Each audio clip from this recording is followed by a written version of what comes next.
Alcohol, a social staple or a silent killer? It may be far more dangerous than you think.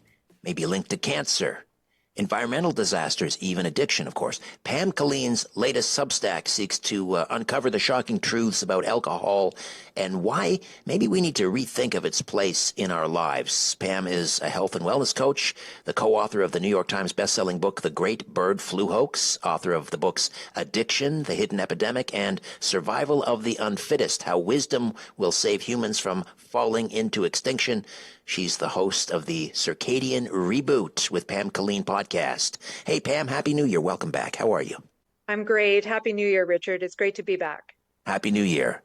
An alcohol-free New Year, perhaps? Dry January. That's a big thing, isn't it? It's becoming a big thing. It is. It is. I don't want to sound puritanical here, Richard, but something has to be done about the warnings surrounding the connection between alcohol and cancer.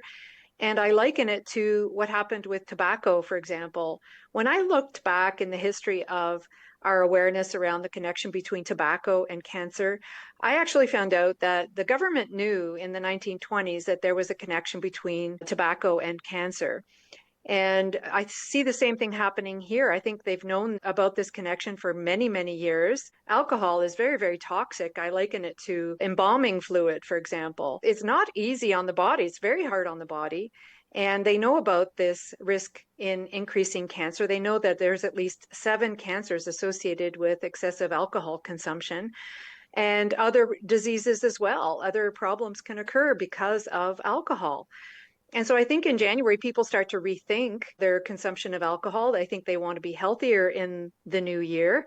And we know that there's something inherently wrong with alcohol, but the recommendations tell us that it's okay. We can have 1 or 2 drinks a day, and that's probably too much. I think the new recommendations are going to be around 1 or 2 drinks a week.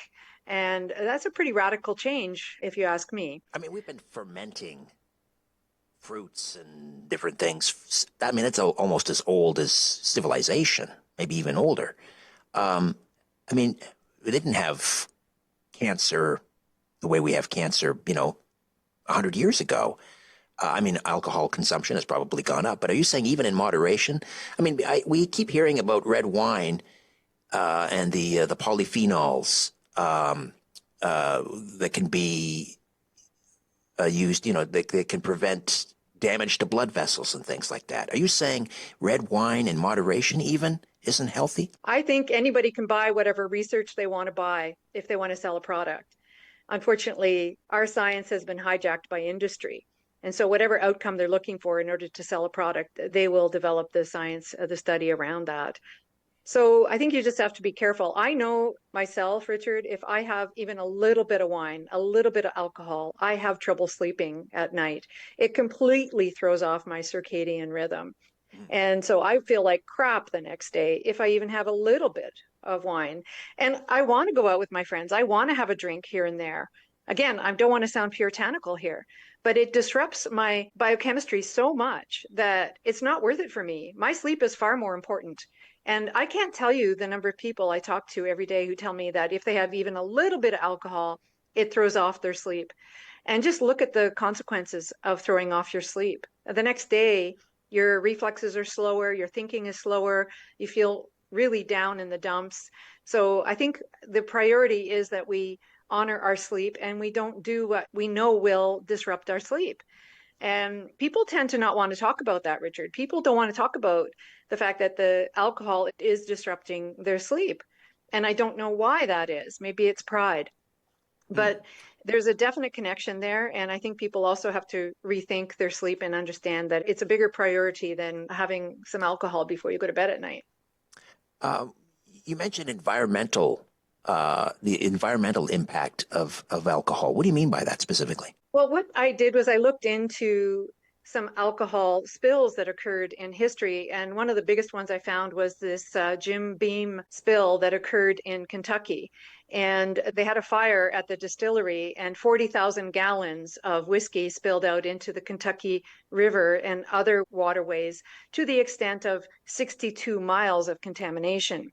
And throughout all of that spill, there were thousands and thousands and thousands of wildlife that were killed, that were adversely affected by the alcohol. So what I thought to myself was, if it's that toxic to the wildlife when it's diluted to that extent, then what is it doing to our bodies?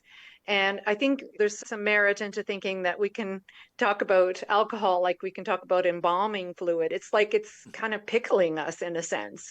I mean, look at the people who end up with cirrhosis of the liver.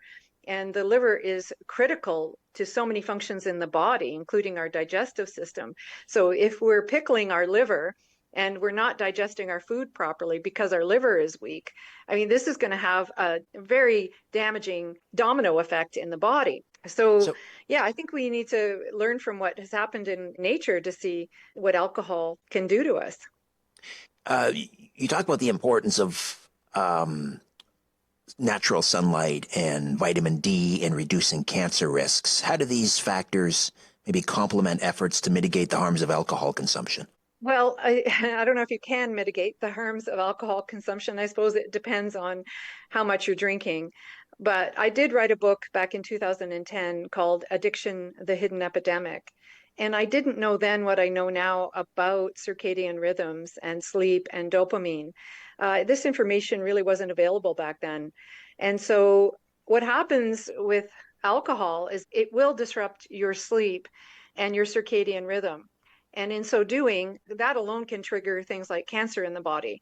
So we know how important melatonin is. It is the most powerful antioxidant in the body. So if you're drinking alcohol, this will negatively impact your melatonin and other hormones and neurotransmitters in the body.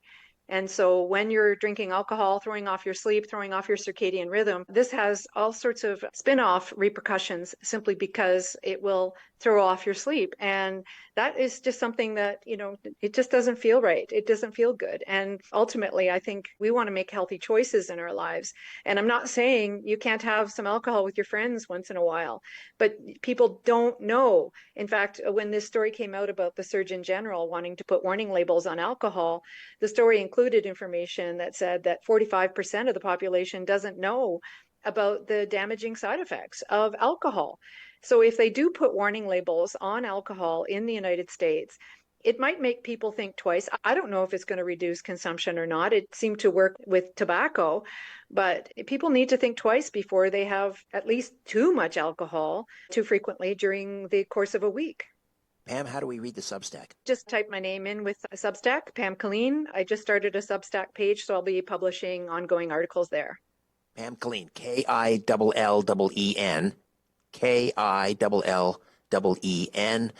And again, the Circadian Reboot with Pam Killeen podcast is available, and Pam joins us every Tuesday at this time. Pam, Happy New Year. Thank you so much for this. Thanks, Richard.